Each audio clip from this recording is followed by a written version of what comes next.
मुकेश सहनी ने नीतीश के घर में भरी हुंकार, डिप्टी सीएम पद का दिया सबूत। एनडीए के साथ साथ महागठबंधन को भी साध रहे वीआईपी सुप्रीमो कार्यकर्ताओं ने कुर्सियों को माथे पर उठाकर वर्तमान कुर्सी को उखाड़ फेंकने की खाई कसम।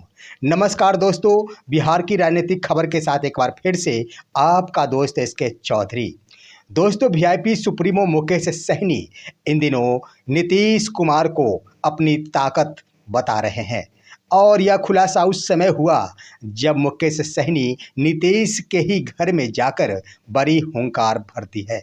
दोस्तों, वीआईपी सुप्रीमो मुकेश सहनी के द्वारा खुद को डिप्टी सीएम पद का चेहरा बताया जाता है। आखिरी तौर पर नालंदा में जाकर उन्होंने इसका सबूत दे दिया है कि वास्तव में अगर डिप्टी सीएम मैं कहता हूं खुद को, तो मैं इसके लायक जरूर हूं। दोस्तों, इसको लेकर एक बड़ा संकल्प लिया गया है वीआईपी कार्यकर्ताओं के द्वारा। साथ ही साथ प्रधानमंत्री और अमित शाह का पुतला दहन भी किया गया है। क्यों किया गया है? वीआईपी सुप्रीमो आखिर कैसे एनडीए के साथ साथ महागठबंधन को भी साध रहे हैं? आइए इस पर हम विस्तार पूर्वक चर्चा करते हैं। लेकिन इससे पहले अगर आपने अभी तक हमारे इस चैनल शौर्या हिंदी न्यूज़ को सब्सक्राइब नहीं किए हैं तो कृपया अभी सब्सक्राइब कर लेंगे। दोस्तों, वीआईपी सुप्रीमो मुकेश सहनी नालंदा में जाकर नीतीश कुमार को एक बड़ी चुनौती दे दिए हैं।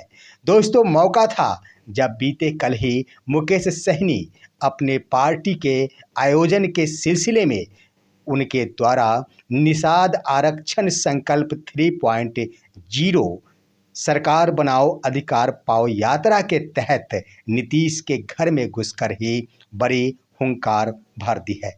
दोस्तों, मौका था बीते कल का। सबसे पहले मुकेश सहनी नालंदा पहुंचते हैं उसी बैंक्वेट हॉल में जहां वीआईपी के कार्यक्रम का आयोजन किया गया था।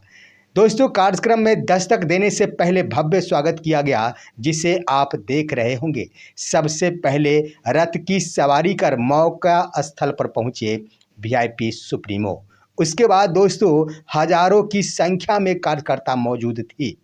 दोस्तों, आप देख रहे होंगे आम जनता जो वीआईपी की कार्यकर्ता है, इनकी मौजूदगी यह साबित करती है कि वीआईपी सुप्रीमो वास्तव में इनके लिए भगवान के समान है। दोस्तों, ये कहने को भी मिलता है और वीआईपी कार्यकर्ता मुख्य रूप से निषाद समाज के लोग मुकेश सहनी को निषादों का अब भगवान कहते हैं, क्योंकि दोस्तों, निषाद समाज की आरक्षण की बात करने वाला सबसे पहला व्यक्ति मुकेश सहनी है। मुकेश सहनी हर जिले में, हर कस्बे में जाकर सहनी समाज से जुड़े हुए मुद्दों को सुलझाते हैं और उन्हें अपना अधिकार दिलाने के लिए हर संभव प्रयास करते हैं। दोस्तों, आइए बातें करते हैं। आप उस भीड़ को देख रहे होंगे जो नालंदा में आयोजित बैंक्वेट हॉल में आयोजित थी। दोस्तों, वीआईपी कार्यकर्ता हजारों की संख्या में मौजूद थी। इसी बीच झमाझम बारिश भी शुरू हो गई, लेकिन कार्यकर्ता माने नहीं, क्योंकि मुकेश सहनी का दर्शन होना था। दोस्तों, मुकेश सहनी जब कार्यक्रम स्थल पर पहुंचे तो सबसे पहले उन्होंने आम जनताओं का स्वागत करते हुए कहा कि यह बारिश हमारे लिए रुकावट नहीं, बल्कि इंद्रदेव का आगमन हमारे लिए शुभ है। यानी उन्होंने कह दिया है कि वीआईपी के लिए शुभ दिन की शुरुआत हो चुकी है। दोस्तों, हजारों की संख्या में कार्यकर्ता मौजूद थे। इस तरह से भव्य स्वागत किया गया मुकेश सहनी का। इसके तहत मुकेश सहनी ने आम कार्यकर्ताओं से बिहार विधानसभा चुनाव 2025 के लिए कमर कसकर तैयार रहने की अपील की। साथ ही साथ कैसे कैसे चुनाव लड़ा जाएगा, इन बिंदुओं पर भी अपने वक्तव्य दिए। उसके बाद दोस्तों, इसी तारीख को मोतिहारी में भी वीआईपी कार्यकर्ताओं का एक जुलूस देखने को मिला। वीआईपी कार्यकर्ताओं ने मिलकर प्रधानमंत्री नरेंद्र मोदी और अमित शाह का पुतला दहन किया और उनकी मांग बस एक थी कि मुझे मछुआरा आयोग नहीं बल्कि निषाद आरक्षण चाहिए। दोस्तों, वीआईपी कार्यकर्ताओं का कहना था कि अब भाषण से काम नहीं चलेगा, हमें तो बस आरक्षण चाहिए। आपको मैं बता देना चाहूँगा कि निषाद समुदायों का यही पुकार है और मुकेश सहनी जो लक्ष्य लेकर चले हैं वह है कि बिहार के निषाद यानी मल्लाह समुदायों को मिलना चाहिए आरक्षण का लाभ। जैसे बंगाल में मिलता है, जैसे यूपी में मिलते हैं, ठीक उसी प्रकार बिहार में भी निषादों को एससी का दर्जा मिलना चाहिए। यही मांग है वीआईपी सुप्रीमो मुकेश सहनी की। दोस्तों, आप गौर करेंगे, आखिर लगातार ही मुकेश सहनी के स्तर से प्रत्येक दिन किसी न किसी जिले का भ्रमण किया जा रहा है। जहां बीते दिन आपने देखा कि दरभंगा का भ्रमण किया गया था, उसके बाद आपने देखा होगा कि महाराजगंज का भ्रमण किया गया था, जिसमें नीतीश द्विवेदी जो राष्ट्रीय सचिव है वीआईपी के, उनके स्तर से भी भव्य आयोजन किया गया था। मुकेश सहनी का भव्य स्वागत किया गया था। जनता की भीड़ लगभग 40,000 की संख्या में थी। यही नज़ारा देखने को मिला। नीतीश के गढ़ नीतीश का घर, नीतीश का जिला नालंदा में लगभग 25,000 से ऊपर की संख्या में आम कार्यकर्ता और आम जनता मुकेश सहनी के सभा में मौजूद थे। अब यहाँ पर दोस्तों आपके मन में यह सवाल उठता होगा कि मुकेश सहनी तो निषादों के लिए आरक्षण की मांग कर ही रहे हैं, आखिर लगातार ही जिलों का भ्रमण मुकेश सहनी के स्तर से क्यों किया जा रहा है। दोस्तों, इसके क्रम में मैं बता देना चाहूँगा कि मुकेश सहनी के स्तर से दोनों ही दल, एक तरफ जहां एनडीए को साधा जा रहा है तो दूसरी तरफ महागठबंधन को भी साधने का प्रयास किया जा रहा है। वो कैसे दोस्तों? वो इस तरह दोस्तों कि ठीक नीतीश की राह पर चल पड़े हैं मुकेश सहनी। जिस प्रकार से आपने देखा होगा कि नीतीश कुमार ही होंगे मुख्यमंत्री पद के फेस, या एनडीए के अंदर किसी भी घटक दलों के स्तर से बयानें नहीं दी जाती है, लेकिन जदयू के लीडरों द्वारा ही यही बयानें दी जाती है कि मुख्यमंत्री के रूप में नीतीश ही चेहरा बनेंगे। ठीक उसी प्रकार खुद को डिप्टी सीएम कहते हैं मुकेश सहनी महागठबंधन के अंदर। महागठबंधन के घटक दलों के स्तर से भी मुकेश सहनी के डिप्टी सीएम पद को लेकर किसी भी प्रकार की बयानें नहीं दी जाती है। दोस्तों, खुद को डिप्टी सीएम अगर मुकेश सहनी कहते हैं तो इसका परिचय देना होगा, इसका सबूत देना होगा, आम जनता की भीड़ दिखानी होगी। और इसीलिए मुकेश सहनी एक साथ दो कार्य कर रहे हैं।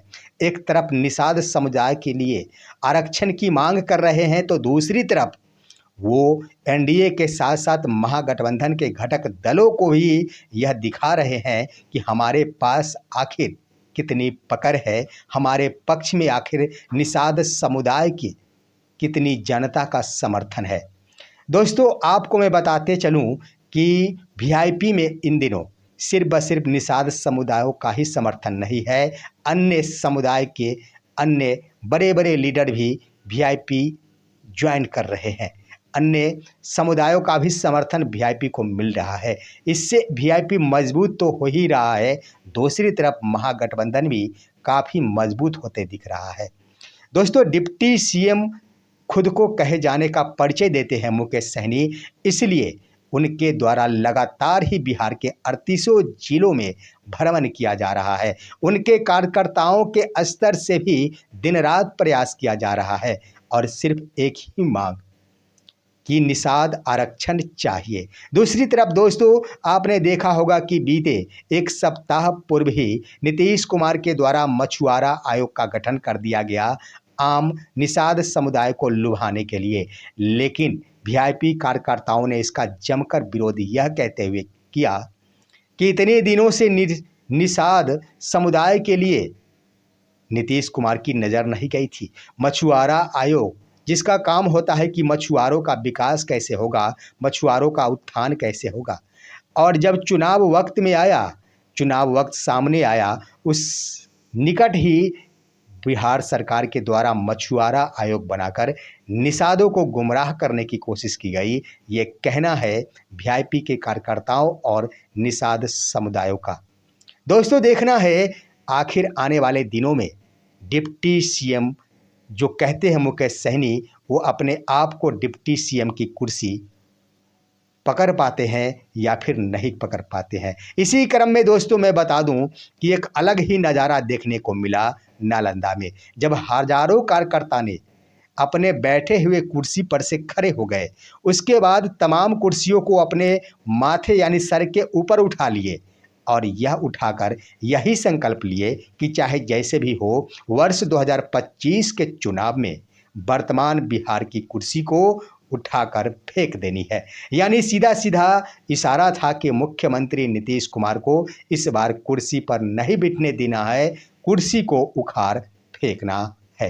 दोस्तों ये थे आज के राजनीतिक खबर मुकेश सहनी को लेकर। आपका क्या राय है? अपनी राय कमेंट के माध्यम से दीजिए। हमारे इस वीडियो को लाइक कीजिए, अन्य दोस्तों के पास शेयर कीजिए और अब दीजिए अपने दोस्त को इजाज़त। हम फिर मिलेंगे आपसे अगले वीडियो में, तब तक के लिए नमस्कार।